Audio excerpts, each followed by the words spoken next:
The observation ships hung in space like metal insects, their sensors pointed toward the planet below.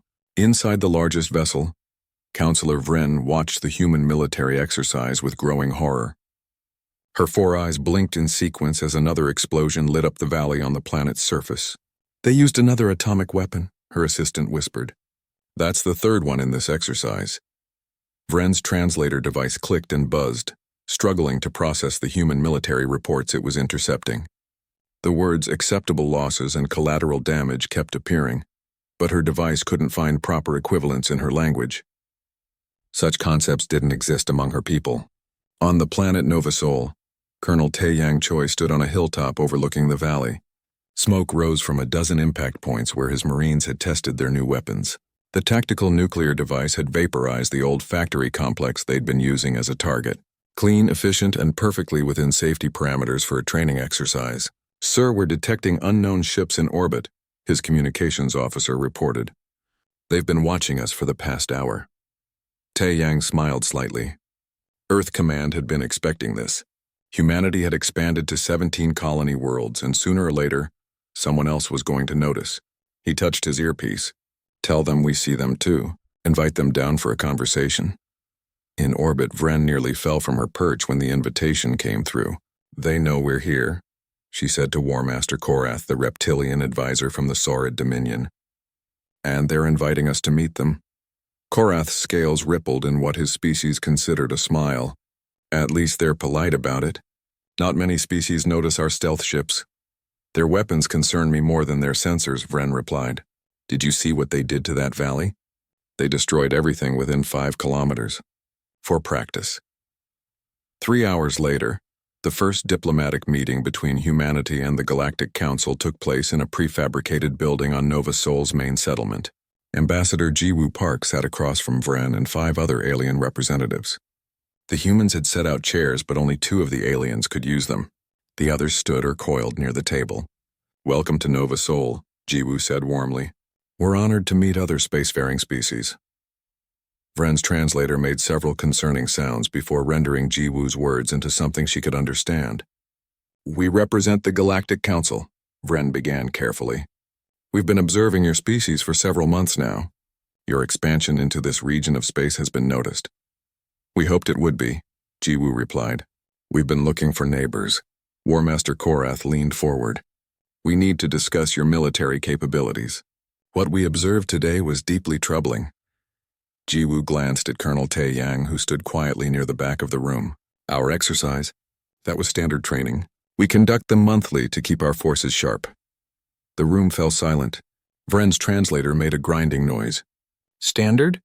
she finally asked. "You consider atomic weapons to be standard?" "Tactical nuclear devices, yes," Jiwoo confirmed. "They're part of our basic defensive arsenal." "Is there a problem?" Korath's tail twitched violently. "Ambassador Park, in the 1700 years since the Galactic Council was formed, atomic weapons have been used in actual warfare only twice. Both times, the species responsible was sanctioned for 3 generations. These weapons are considered tools of extinction, not training equipment." Jiwoo's expression shifted as she began to understand the gap between human and galactic perspectives. "I see.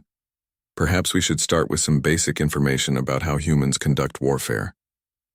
For the next 2 hours, Jiwoo and Colonel Taeyang explained human military doctrine. They talked about combined arms operations, orbital bombardment, the concept of total war, and the idea that any weapon available should be used if it helped protect human lives. With each explanation, the alien representatives became more disturbed. "Let me be certain I understand," Vren said slowly. "If another species attacked one of your colonies, you would use every weapon at your disposal without restraint?" "To protect our people?" "Absolutely," Taeyang confirmed. "We call it escalation dominance. You hit us, we hit back harder. It's basic deterrence theory." "Deterrence," Korath repeated. "You deter through the promise of overwhelming violence." "It works," Taeyang said simply. The meeting ended with an agreement to continue discussions at the Council's main station near the galactic core. As the aliens returned to their ships, Vren compiled her report with shaking limbs. "They're monsters," she wrote. "They speak casually of destroying cities, of accepting millions of casualties, of weapons that poison worlds for generations. They've built their entire civilization around the concept of warfare. I recommend immediate protective custody status. We cannot allow this species to spread further until they've been properly educated in civilized conflict resolution. On Nova Sol, Captain Dae-hyun Kim received orders to escort the alien fleet to Earth. His frigate, the Indomitable, was a standard military vessel armed with railguns, missile pods, and a single plasma lance for anti-ship combat. Nothing special by human standards, but he'd been ordered to let the aliens scan it freely. They wanted to see what humanity considered normal. During the 3-week journey to Earth, Dae-hyun noticed the aliens keeping their distance. Their ships were elegant, curved things that looked more like art than weapons. His frigate, by contrast, was angular and brutal, every surface designed for efficiency in combat. "They're afraid of us," his first officer observed. "Look how they maintain that buffer zone." Dae-hyun nodded. "Command knew this would happen. We're used to fighting each other. We've had wars for our entire history. They probably haven't seen real conflict in centuries." When they reached Earth, the alien fleet was escorted to a space station orbiting the moon. Ambassador Ji-woo met them again, this time with full diplomatic support from Earth's government. The negotiations began in earnest. "The Galactic Council offers humanity a place among the stars," Vren announced formally. "However, given your militant nature, we believe it's best if you accept protected status. You would maintain control of your current systems, but military operations would require Council approval. We would provide defense forces if needed." Ji-woo kept her face carefully neutral. "You're asking us to give up our independence." "We're asking you to accept guidance," Vren corrected. "Humanity is young. You don't understand the proper way to resolve conflicts. Given time and education, you could become a valuable member of the galactic community." "And if we refuse?" Ji-woo asked quietly. Korath answered. "Then you would be isolated. No trade, no technology exchange, no access to Council space. You would remain confined to your current systems." Ji-woo looked at the faces around her. The humans in the room all wore similar expressions of controlled anger. They'd escaped Earth to find freedom among the stars, and the first aliens they met wanted to put them in a cage. "We need time to discuss this," Ji-woo said finally. "This is not a decision we can make quickly." "Of course," Vren agreed. "We'll wait in orbit. But please understand, Ambassador, this offer comes from a place of concern. Your weapons frighten us. Your casual attitude toward violence disturbs us. We're trying to help you before you hurt yourselves or others." After the aliens left, Ji-woo met privately with Earth's military command. General Wei-han stood at the head of the table, his face grim. "They think our regular forces are terrifying," he said. "They have no idea what we're really capable of." "The Titan program," Ji-woo said softly. "Should we tell them?" "No," Colonel Tae-yang said firmly. "Let them keep thinking they've seen our best. The Titans are our ace, our guarantee that no one will ever force us into a corner." Dae-hyun, attending via hologram from his ship, spoke up. "Sir, my sensors are picking up unusual energy signatures from the frontier colonies. Something's happening at New Busan." The room fell silent as the transmission came through. New Busan's defense coordinator, Lieutenant Hana Yoon, appeared on screen. Her face was pale with fear. "This is New Busan to Earth Command," she said, her voice shaking. "We're under attack. Unknown hostiles, not matching any species in the database. They're not communicating. They're not stopping. They're just destroying everything. We need help. Please, we need help now." The transmission cut to static. General Wei-han looked at his officers. "Get me the Council, and wake up Dr. Sung-min Lee. Tell her it's time." In a facility 3 kilometers beneath Earth's surface, alarms began to sound. Dr. Sung-min Lee, chief scientist of humanity's most classified project, stood before a massive vault door. Beyond it, sleeping in darkness, waited the battle titans. She'd spent 15 years building them, hoping they'd never be needed. That hope had just died. Lieutenant Hana Yoon ran through the corridors of New Busan's defense station, alarms screaming around her. Through the windows, she could see the city burning below. The attackers had come from nowhere, appearing in orbit without warning. Their ships were wrong, angular and mechanical in a way that felt alien even compared to human designs. "Get the civilians to the underground shelters," she shouted to her team. "Everyone who can't fight needs to be below ground in the next 10 minutes. The things attacking New Busan weren't ships with crews. They were machines, pure and simple. Each one was the size of a building. moving on multiple legs like mechanical spiders. They didn't fire weapons in any conventional sense. Instead, they simply touched buildings and vehicles. And whatever they touched came apart at the molecular level, consumed and absorbed into their bodies. "Lieutenant, we've lost the east side of the city," her second-in-command reported. "Those things are just walking through our defenses like they're not even there." Hana pulled up the tactical display. 30 of the machines were on the surface, with more descending from orbit every minute. Her defense force had maybe 200 soldiers and some light weapons. Against normal enemies, they could hold until reinforcements arrived. Against these things, they were just buying time. "Send everything we have to Earth and the Council," she ordered. "Full tactical data, video feeds, everything. Someone needs to know what's happening here." In orbit above New Busan, Captain Daehyun's frigate dropped out of faster-than-light travel. The Indomitable was still 3 hours away when the distress call came through. But Daehyun had pushed his engines beyond safety limits to get here faster. What he saw made his blood run cold. "Sir, I'm counting over 500 enemy vessels in orbit," his tactical officer reported. "They're dropping assault units to the surface. It's not an attack, it's an invasion." Daehyun studied the enemy ships. They were like nothing in human or council databases, perfectly geometric, with no visible engines or weapons ports. They just existed in space, defying every law of physics he understood. "Get me the council fleet," he ordered. On the council station near Earth, Counselor Vren received Daehyun's transmission with growing horror. The images from New Busan showed scenes of destruction that made human weapons look gentle by comparison. "What are those things?" she whispered. War Master Korath knew exactly what they were. His scales had turned a sickly gray color. "Devourers," he said quietly. "We thought they were gone. We hoped they were gone." Ambassador Jiwoo, still at the council station for negotiations, turned sharply. "You know what's attacking our colony?" Korath nodded slowly. "They appeared at the edge of council space 30 years ago.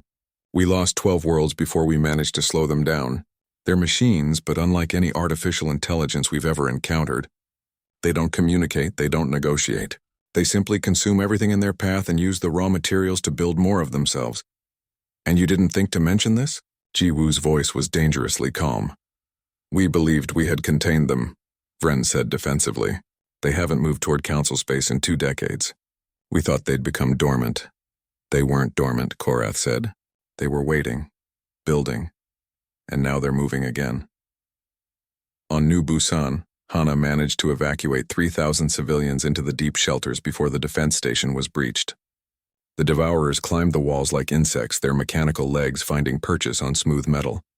She held position at the shelter entrance with 20 soldiers, buying seconds for the last families to get inside. "Seal it," she ordered when the last child was through. "Seal it now." The massive blast doors began to close. Hana and her team backed toward them, firing everything they had at the approaching machines. Bullets, plasma bolts, even a shoulder-fired missile. All of it just bounced off or was absorbed by the Devourer's strange surface. Hana dove through the closing doors with seconds to spare. The heavy metal slammed shut, and she could hear the machines outside scraping and testing the barrier. The door would hold for a while, but not forever. Inside the council chamber, an emergency meeting was taking place. Representatives from all 12 member species argued about what to do. Ambassador Jiwoo listened in growing disbelief.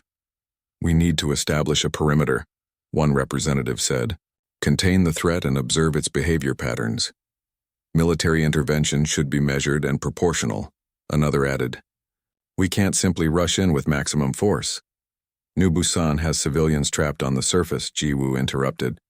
"Right now, people are dying while you debate proper response protocols." Vren looked uncomfortable. "Ambassador, we understand your frustration, but the council has procedures. We need to assess the situation, determine the appropriate level of response, and vote on military action. These things take time." "Time those people don't have," Jiwoo said coldly. Korath stood suddenly. "I agree with the human. My species remembers what happens when you move too slowly against the Devourers. They don't wait for you to be ready. They don't care about your procedures. Every minute we waste here is another minute they're growing stronger." The council continued to debate. On Earth, Colonel Tai Yang Choi watched the council's discussion via hologram. He'd seen enough. He opened a secure channel to Earth Command. "Sir, requesting permission to activate the Titan program. General Weyhan's face appeared on screen. The council is still debating. With respect, sir, the council can debate while our people are dying. We have 3 Titans ready for immediate deployment. Iron Mountain, Stormbreaker, and Silent Thunder. They can reach New Busan in 6 hours. Weyhan was quiet for a long moment. The Titans were meant to be our secret. Once we use them, everyone will know what we're capable of. Everyone's going to find out eventually, Taeyang replied. Better they learn while we're saving lives than while we're desperate. Approved, Weyhan said finally. Wake up the pilots. Tell them it's not a drill. 3 kilometers beneath Earth's surface, Dr. Sungmin Lee stood in the Titan hangar. The space was enormous, carved from solid rock and reinforced with materials that didn't exist in nature. In the center of the hangar, held upright by massive supports, stood Iron Mountain. The battle Titan was 400 meters tall, roughly humanoid in shape, but clearly not human. Its armor was dark gray, almost black, covered in geometric patterns that glowed faintly blue. The head was angular and sharp, with sensor arrays where eyes would be on a human face. Its hands were proportioned like a human's but scaled up impossibly large, each finger capable of crushing a building. Begin activation sequence, Sungmin ordered. The Titan's quantum reactor came online with a sound like thunder. Energy flowed through circuits and conduits, bringing the massive machine to life. In a chamber at the Titan's core, Commander Jae-sung Kang lay in a neural interface pod, his consciousness beginning to merge with the machine. Jae-sung had trained for 5 years to pilot Iron Mountain. The neural link wasn't like controlling a vehicle. It was more like becoming the vehicle. When fully connected, Jae-sung would be Iron Mountain. He would feel impacts on its armor like touches on his skin. He would lift with its arms as naturally as his own. But the connection had a cost.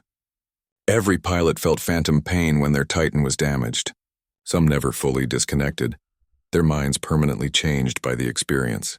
And a very few, had their consciousness completely absorbed by their Titans, leaving their bodies as empty shells. Jae-sung accepted the risks. Someone had to protect humanity, and the Titans were the best weapon they had. Neural link at 60%. A technician reported. 70, 80. Full synchronization achieved. Jae-sung opened his eyes and Iron Mountain sensors activated. He could see the hangar around him, feel the supports holding his new body upright, sense the quantum reactor's power flowing through him. He raised one massive hand experimentally, watching through sensors that showed him everything in perfect clarity. Iron Mountain is ready for deployment, he said, and his voice came from both his human body and the Titan's external speakers simultaneously. In another hangar on Mars, Captain Eunji Baek synchronized with Stormbreaker. On Luna, Lieutenant Dongwoo Nam connected with Silent Thunder. 3 Titans, humanity's most powerful weapons, prepared for their first real combat mission. Titans, this is Earth Command. General Weyhan's voice came through on all channels. New Busan is under attack by hostile machines called Devourers. Civilian casualties are mounting. Your mission is to eliminate all hostiles and secure the colony. You are authorized to use any and all weapons at your disposal. The Council is still debating what to do, which means you'll be going in alone. No support, no backup. Just you 3 against whatever's down there. Understood, sir, Jae-sung replied. We'll bring our people home. The launch sequence began. Massive doors opened in Earth's surface, in Mars's rock, and Luna's craters. The 3 Titans rose from their underground hangars, quantum reactors burning bright. They oriented toward New Busan and engaged their faster-than-light drives. On the Council station, alarms suddenly blared. A technician called out in alarm. I'm detecting 3 massive energy signatures launching from... Commander Jae-sung Kang felt the transition from faster-than-light travel like a physical shock. One moment he was in the darkness between stars. The next he was in orbit above New Busan. Through Iron Mountain's sensors, he could see everything with perfect clarity. The burning city below, the Devourer ships in orbit, the swarm of mechanical invaders covering the colony's surface like insects. Iron Mountain to Stormbreaker and Silent Thunder, he transmitted. I'm going in first. Follow my lead and watch for their attack patterns. Copy that, Captain Yoonji replied from Stormbreaker. Her Titan was slightly smaller than Iron Mountain but faster, built for speed and precision strikes. Lieutenant Dongwoo's Silent Thunder was the quietest of the 3, designed for stealth operations. Its armor absorbed sensor sweeps, making it nearly invisible. In position, Dongwu reported. I count approximately 700 Devourer units on the surface. Jae-sung began his descent. Iron Mountain entered the atmosphere like a meteor, surrounded by a shield of superheated air. The Devourer ships in orbit detected him immediately and moved to intercept. They fired weapons that looked like streams of white light, beams that cut through space and atmosphere without losing power. Jae-sung raised Iron Mountain's left arm and activated the gravitational shield. The beam struck an invisible barrier and bent away, dispersed harmlessly into space. The Devourers adjusted their targeting and fired again. This time, Jae-sung didn't block. He drew the plasma lance from Iron Mountain's back and swung it in a wide arc. The lance was 40 meters long and glowed white-hot. When it touched the Devourer ships, they didn't explode. They simply ceased to exist, vaporized by temperatures that matched the surface of a star. Jae-sung destroyed 3 ships in a single swing. On the Council observation vessel, Counselor Vren watched in stunned silence. "What is that thing?" she whispered. War Master Korath's scales had gone completely gray. "It's a war machine. A real one, not the toys we saw during their exercises. This is what humans build when they're serious." Ambassador Jiwoo stood beside them, her face carefully neutral. Inside, she felt a mix of pride and fear. Pride that humanity had created something so powerful. Fear of what it meant that they'd needed to. Iron Mountain touched down on New Busan's surface with an impact that registered on seismographs across the colony. The Titan stood at full height, 400 meters of armored death, and the Devourers immediately recognized it as a threat. Hundreds of the machines turned away from the city and charged toward Jae-sung. He waited until they were close, letting them think they had a chance. Then he activated the gravitational hammer. The hammer wasn't a physical weapon. It was a controlled manipulation of gravity itself, focused into a specific area. When Jae-sung brought his fist down, the gravity in a 100-meter radius increased by 10,000%. The Devourers didn't break or crush. They simply compacted. Their complex mechanical bodies pressed into balls of ultra-dense matter in a fraction of a second. Iron Mountain engaging, Jae-sung reported calmly, though his heart was racing. The neural link let him feel every impact, every weapon discharge, every movement of his 400-meter body. It was overwhelming and exhilarating at the same time. Stormbreaker landed on the eastern side of the city. Captain Yunji's Titan moved with grace despite its massive size, dodging between buildings to avoid civilian structures. The Devourers swarmed toward her, and she drew Stormbreaker's twin blade launchers. The blades were superheated monomolecular edges that could cut through anything. Hyunji fired them in rapid succession, each blade flying through the air and slicing through multiple Devourers before returning to her Titan's arms via magnetic recall. She moved through the enemy ranks like a dancer, every motion precise and deadly. Silent thunder approached from the north, invisible to the Devourers until Lieutenant Dongwu wanted to be seen. His Titan specialized in electronic warfare. He broadcast a signal that disrupted the Devourers' coordination, making them attack each other in confusion. When they finally detected him, he was already moving, using Silent Thunder's speed to stay ahead of their attacks.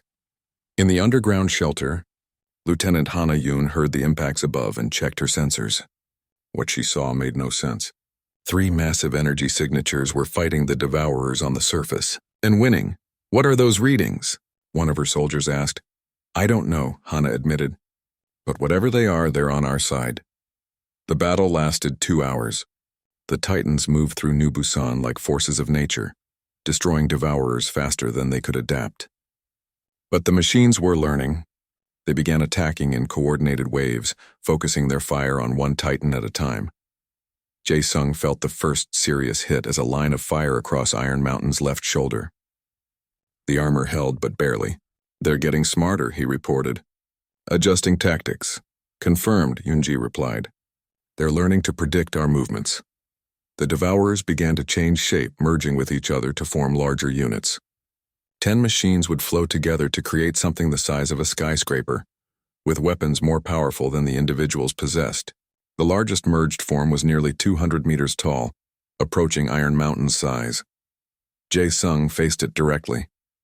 The merged Devourer fired a beam weapon that actually pushed through his gravitational shield. He felt the impact like a punch to his real body's chest, though his human form was safe in the neural pod back on Earth. The phantom pain was intense. "They're breaking through my shields," he warned. These merged forms are dangerous. Stormbreaker moved to support him. Yunji came in from the side, her blade striking at the merged devourer's legs. The machine toppled and Jae-sung finished it with the plasma lance burning through its core. But the victory came at a cost. Another merged devourer attacked Stormbreaker from behind. Its weapon was like a cutting beam, designed to slice through armor. Yunji tried to dodge, but the beam caught Stormbreaker's right arm at the elbow. The arm fell away and Yunji screamed. Through the neural link, she felt the amputation as if it were her own limb. Blood ran from her nose inside the interface pod. Her vision went white with pain. Stormbreaker is damaged, she gasped. Lost the right arm. I'm still functional. Fall back, Jae-sung ordered. Let me take the heavy combat. Negative, Yunji replied through gritted teeth. Civilians need protection. I can still fight. She proved it by using her remaining arm to grab a building-sized piece of debris and throw it at the devourer that had wounded her. The impact staggered the machine and Silent Thunder finished it with a precision strike to its power core. The devourers began to retreat. Not in fear because machines don't feel fear, but in recognition that their current force was insufficient. The survivors withdrew toward their ships in orbit, leaving behind thousands of destroyed units. Jae-sung didn't let them escape easily. He activated Iron Mountain's jump jets and launched into the air, following the devourers into space. His Titan wasn't designed for extended space combat, but for a few minutes it could function in vacuum. He caught 3 devourer ships before they could escape, destroying them with the plasma lance. The others made it to faster than light speed and vanished. When Jae-sung returned to the surface, the battle was over. New Busan was saved, though scarred. Half the city was destroyed and thousands were dead or injured. But it could have been so much worse. Lieutenant Hana emerged from the shelter to see Iron Mountain standing over the city like a guardian statue. The Titan's armor was scored and burned in places, but it stood tall, sensors sweeping the area for any remaining threats. Is it over? Someone asked behind her. For now, Hana replied. In the council chamber, the debate had stopped entirely. Everyone was watching the feed from New Busan, seeing what the human Titans had done. Counselor Vren felt something she hadn't experienced in her long life. Genuine fear. They built those things, she said quietly. They built war machines 400 meters tall and didn't tell anyone. War Master Korath was smiling despite his grayscales. Would you have believed them if they had?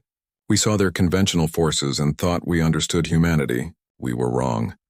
Ambassador Jiwoo received a transmission from General Wei Han. The Titans are returning to base for repairs and maintenance. The pilots are exhausted. Commander Jae-sung needs medical attention for neural feedback damage. Captain Eunji is in worse condition from losing her Titan's arm. But they succeeded. New Busan is secure. Thank them for me, Jiwoo said softly. They saved thousands of lives today. She turned to address the council. You wanted to know what humanity is capable of. Now you know. We build weapons that can stand against extinction. We pilot machines that could destroy cities, but we use them to protect civilians. We're not monsters. We're survivors, and we're very, very good at it. Vren met her eyes. You should have told us about the Titans. Would you have let us keep them? Jiwoo asked. Or would you have demanded we destroy them, hand them over, or submit to council oversight? We protected our ace because we knew someday we'd need it. Today proved we were right. Buddy pushed them away long enough to check on his fellow pilots. The emergency council session began 12 hours after the Battle of New Busan ended. Representatives from all 12 member species gathered, but this time the atmosphere was different. Before, they had viewed humanity with condescending concern. Now they looked at Ambassador Jiwoo Park with barely concealed fear. Counselor Vren opened the session. Her voice was steady, but her 4 eyes kept darting toward the tactical displays showing recordings of the Titans in action. Ambassador Park, the council must address humanity's possession of weapons of unprecedented power. The Battle Titans represent a level of military capability that threatens the balance of galactic peace. They saved 3,000 lives yesterday, Jiwoo replied calmly. While the council was debating proper response protocols, my people were dying. The Titans did what needed to be done.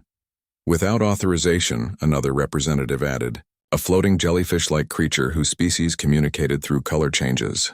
Without consultation, without any regard for council procedures, you deployed weapons that could destroy entire fleets and didn't even inform us they existed.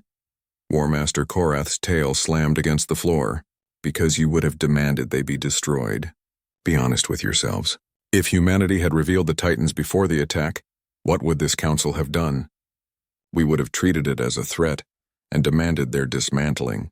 The humans kept their secret because they knew we couldn't be trusted with it. The chamber erupted in argument. Jiwoo let it continue for several minutes before standing. Her movement drew everyone's attention. The real question, she said quietly, is not whether we should have told you about the Titans. The question is why the Devourers attacked New Busan in the first place. Counselor Vren, you said these machines haven't moved toward council space in 20 years, so why now? Why attack a human colony on the edge of explored space? The chamber fell silent. Vren's translator clicked nervously. We don't know. Then I suggest we find out, Jiwoo said. Because I don't believe in coincidences. The Devourers attacked us specifically, not any of the closer council worlds. There's a reason. On Earth, Dr. Sungmin Lee was already working on that exact question. She'd spent the past 12 hours analyzing every piece of data from the New Busan attack, looking for patterns. What she found disturbed her deeply.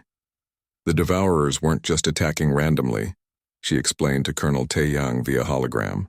Look at their movement patterns. They concentrated their forces around the archaeological site on New Busan's northern continent. Taeyang studied the tactical map. The ruins we've been excavating? The ones from that extinct civilization? Exactly, Sungmin confirmed. And it gets worse. I cross-referenced the Devourer attack vectors with our archaeological survey data. Every place they concentrated their forces corresponds to a dig site or area of interest. They were searching for something. Searching for what? I don't know. But I pulled our records of Devourer activity in council space over the past 30 years. The pattern is consistent. They attack worlds with archaeological significance from that same extinct civilization. The council must have noticed, but they never made the connection. Taeyang was quiet for a moment. Or they did notice and didn't tell us. Sungmin nodded.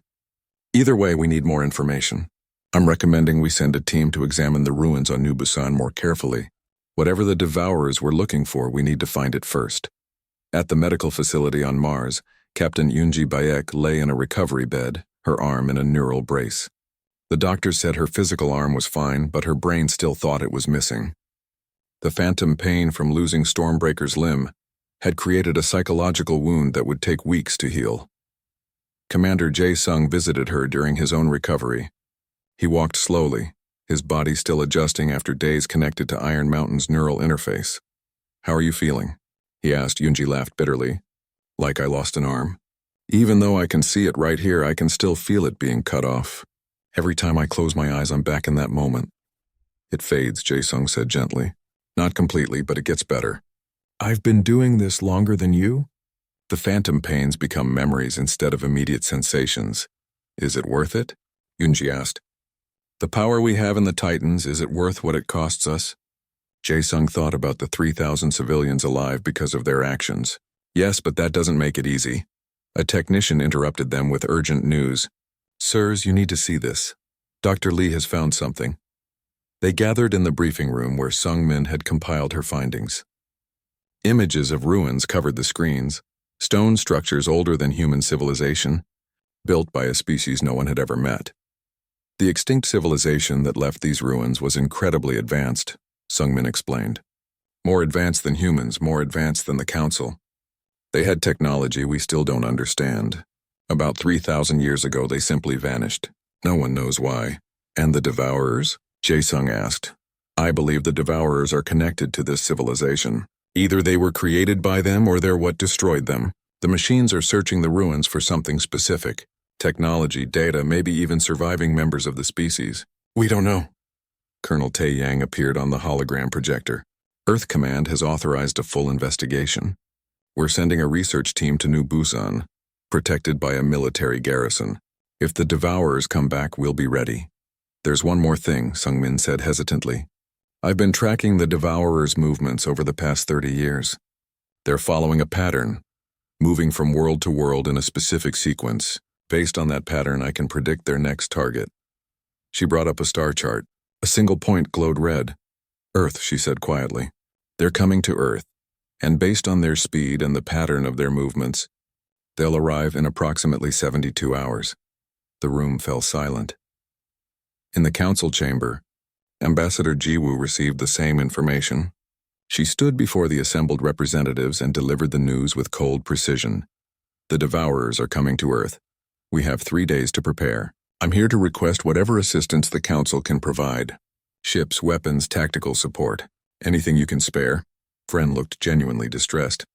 Ambassador, we want to help. But you must understand. The council has never mobilized for direct military action on this scale. We need to debate, to vote, to ensure proper procedures are followed. You have 72 hours, Jiwoo said flatly. Use them wisely. War Master Korath stood abruptly. The Saurid Dominion pledges its fleet to Earth's defense. We remember what it's like to face extinction while others debate. We will not make that mistake again. His declaration caused chaos in the chamber. Several other species quickly followed his lead, pledging support, but others argued that intervening would violate council neutrality, that humanity had brought this on themselves by exploring the ruins. Jiwoo watched the debate with growing anger. Finally, she'd had enough. Councillor Vren, she said, her voice cutting through the noise, let me make something very clear. The Devourers are coming to Earth, we will fight them. With or without your help, we will fight them. And if we fall, they won't stop. They'll keep moving through space, consuming world after world, until they find whatever it is they're searching for. You can help us stop them now, or you can face them alone later. Choose. She turned and walked out of the chamber without waiting for a response. On Earth, General Wei Han assembled humanity's military leadership. The holographic displays showed Earth's defensive positions, fleet deployments, and the Titan hangars. We have 15 Titans, he said. 7 are fully operational. 8 are still in testing phases, but we're bringing them online anyway.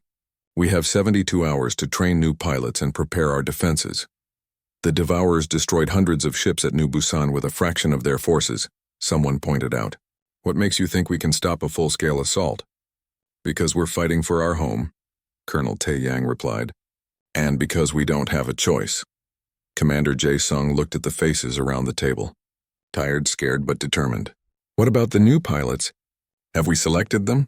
We've identified 50 candidates, General Wei Han said. All volunteers. All aware of the risks. We're running accelerated neural compatibility tests now. With luck, we'll have 15 Titans fully operational when the Devourers arrive. And if we don't have luck, Captain Yunji asked, then we fight with what we have. In the Titan hangar beneath Earth's surface, the new pilot candidates were preparing for their first neural interface tests. Some would wash out, unable to handle the mental strain. Some might die, their minds unable to disconnect from the machines. But all of them knew what was at stake. Lieutenant Hana Yoon stood among the candidates. After surviving New Busan, she'd volunteered immediately. She'd seen what the Titans could do. Now she wanted to be part of that power, to help protect others the way she'd been protected. Are you scared? Another candidate asked her. Terrified, Hana admitted. But I'm going through with it anyway. 3 days from now, I want to be standing between Earth and those machines. I want to make a difference. Far from Earth, in the darkness between stars, the Devourer fleet was. The next 72 hours passed in a blur of desperate preparation. Deep beneath Earth's surface, Lieutenant Hana Yoon lay in a neural interface pod, her consciousness being mapped and tested for compatibility with a battle Titan. The process was painful, like having her thoughts pulled apart and examined one by one. Neural pattern stable, a technician announced. Compatibility rating 87%. She's a match. Dr. Sung-Min Lee watched the readings carefully. Good, that makes 12 viable pilots. We're still 3 short of our goal. Of the 50 candidates who volunteered, only 12 had survived the compatibility testing. 3 had died when their minds couldn't handle the neural load. 8 more had suffered permanent psychological damage and had to be removed from the program.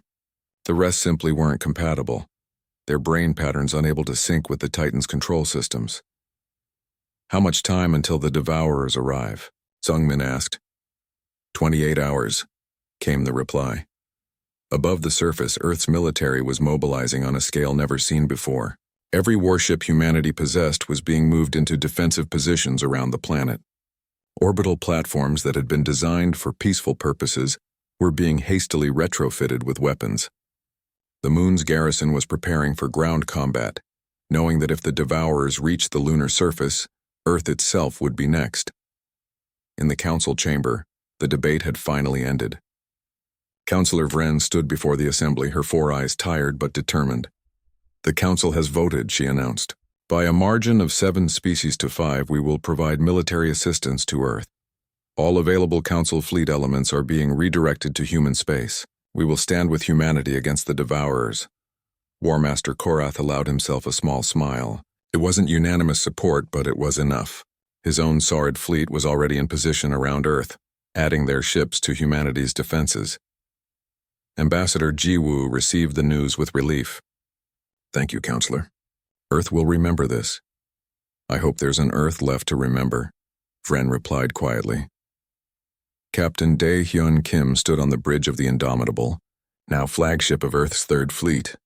His tactical display showed the defensive grid taking shape. Human ships formed the inner sphere closest to Earth.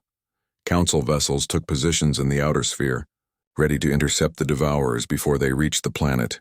"It's not enough," his first officer said quietly. "We have maybe 300 ships total. Intelligence says the Devourers are bringing thousands." "Then we make every shot count," Daehyun replied, "and we hold long enough for the Titans to do their job." In the Titan hangar, Commander Jae-sung Kang prepared to sink with Iron Mountain one more time. His body still ached from the previous battle, and the doctors had warned him that another prolonged connection might cause permanent damage. He didn't care. If Earth fell, it wouldn't matter if he could walk normally afterwards.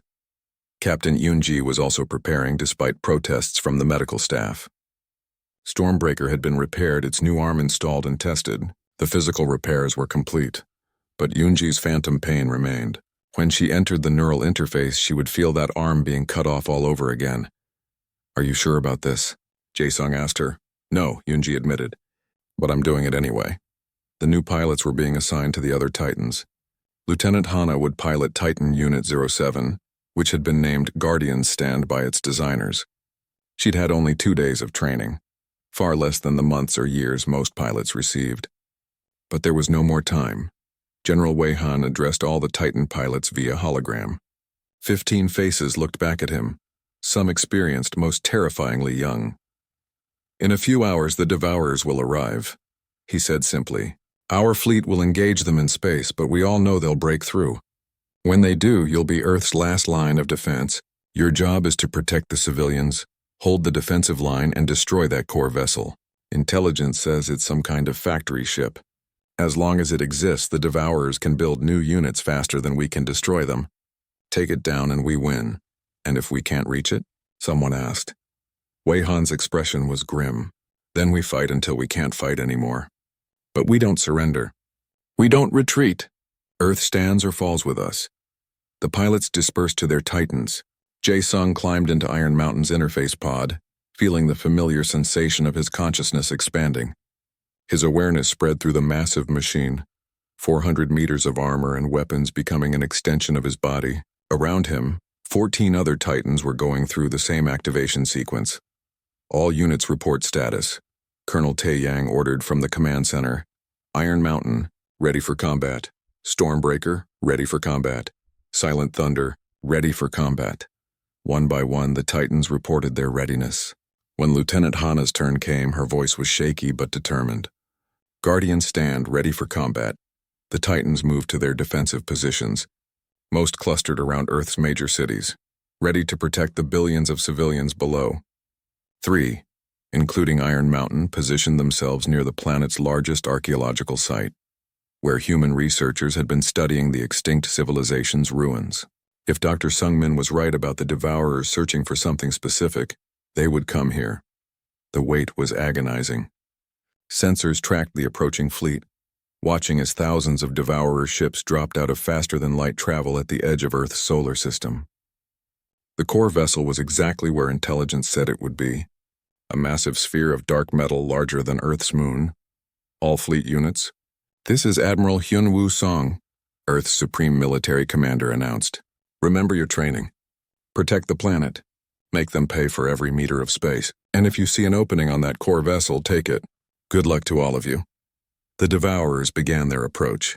Human and council ships opened fire at maximum range, sending missiles and energy beams across millions of kilometers of space. Some hit their targets, destroying Devourer ships in brilliant explosions. But most were intercepted or absorbed. The enemy kept coming. Captain Daehyun's Indomitable fired its full missile complement at a group of Devourer vessels. 3 went down, but 5 more took their place. His railguns hammered away at the approaching swarm, each shot calculated for maximum efficiency. It wasn't enough. Nothing was enough. All ships fall back to the secondary line, Admiral Song ordered as the first defensive sphere collapsed. On Earth's surface, Commander Jae-sung watched through Iron Mountain's sensors as the battle in orbit intensified. Ships were dying up there, human and alien crews sacrificing themselves to buy time. He wanted to help them, but his orders were clear. Hold position until the Devourers reached the planet. They didn't have to wait long.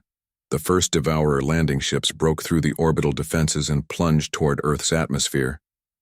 They were larger than the ones at New Busan, each one carrying hundreds of assault units. The Titans engaged immediately. Jae-sung met the first wave with Iron Mountain's full arsenal.